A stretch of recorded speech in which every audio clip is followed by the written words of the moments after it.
આજે શ્રી ભીડ ભજન હનુમાનજી મંદિર નવા બસ સ્ટેશન પાસે નડિયાદ ખાતે દાદાને અનોખા યોગ કરવાના દિવ્ય શણગાર કરવામાં આવ્યા તથા દાદાને જલેબીનો ભોગ ધરાવવામાં આવ્યો।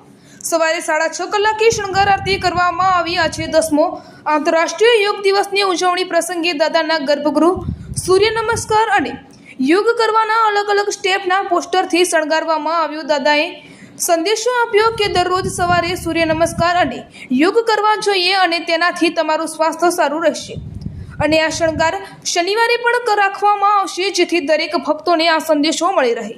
અતિશય ગરમીના કારણે દાદાને ગરમી ન લાગે તે માટે કુલર મૂકવામાં આવ્યું। આ પ્રસંગે દાદાને મલિદો જમાડી ધન્યતા અનુભવી અને મંદિરમાં રામધૂન કરવામાં આવી। આ મંદિર 140 વર્ષ જૂનું છે જે નવા બસ સ્ટેશન પાસે નડિયાદ ખાતે આવેલું છે। જે મંદિરે દર શનિવારે અલગ અલગ પ્રકારના દિવ્ય શણગાર દાદાને કરવામાં આવે છે અને દાદાને મહાભોગ પણ ધરાવવામાં આવે છે અને ભક્તો આ દર્શનનો લાભ લઈ ધન્યતા અનુભવે છે। આ અનોખા દર્શનનો લાભ લેવા ભક્તો સવારથી જ મોટી સંખ્યામાં આવે છે।